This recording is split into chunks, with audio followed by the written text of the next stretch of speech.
James Vasanth என்ன சொல்லியிருக்காருன்னா, மாற்றம் வேணும்னு எதிர்பார்த்ததெல்லாம் சரிதான். அது நீங்க அவருக்கு போட்டீங்க பாருங்க, அதுதான் தப்பு. 5 அறிவு இருக்கிற ஜீவன், ஒரு 20% இருக்குதான் 5 அறிவு ஜீவன். அது எல்லாமே தாவேக்காக்கு ஓட்டு போட்டுருச்சாம்.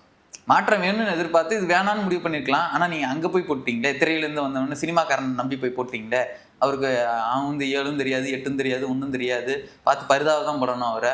அவருக்கு போய் இந்த முட்டாள் 5 அறிவு ஜீவனுக்கெல்லாம் ஏமாந்து போய் ஓட்டு போட்டுருக்காங்க. 75 வருஷமா அப்படிதான் போட்டாங்க.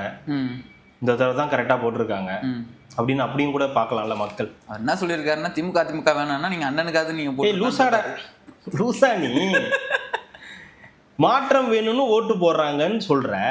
மாற்றம் வேணும்னு சொல்லிட்டு திருப்பி மாற்றம் வேணும்னு சொல்லிட்டு போய் திருப்பி திமுக ஓட்டு போடுவாங்களா? இல்ல திருப்பி போய் அதிமுக ஓட்டு போடுவாங்களா? வேற யார் அங்க இருந்தா? இங்க இந்த 4 ஆப்ஷன் இருக்கு. ஏடிஎம்கே பிஜேபி கூட்டணியில இருக்கு. நீ ஊரு ஃபுல்லா இருக்கிற எல்லாரையும் கூட்டணியில சேர்த்து வச்சுக்கிட்ட. நீங்க தான் 2 டீம் பெரிய டீமா இருக்கீங்க. 2 டீம் தனியா நிக்குது. ஒன்னு தாவேக்கா, இன்னொன்னு நாம் தமிழர் கட்சி.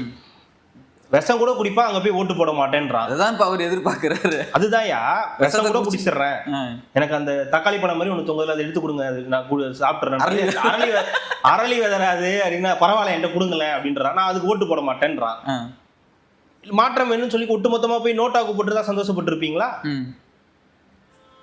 அப்போ அவனுக்கு மாற்றம்ன்றது இவங்க தான் மாற்றம்னு அவங்க தெளிவா முடிவு பண்ணி உங்களை தேர்ந்தெடுத்திருக்காங்க.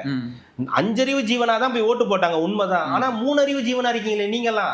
ஒரு மாற்றம் வந்திருக்குது, ஒரு அரசு இங்க அமைஞ்சிருக்குது, அந்த அரசுக்கு இதெல்லாம் செய்யணும்னு நீங்க எடுத்து சொன்னீங்கன்னா பரவாயில்ல.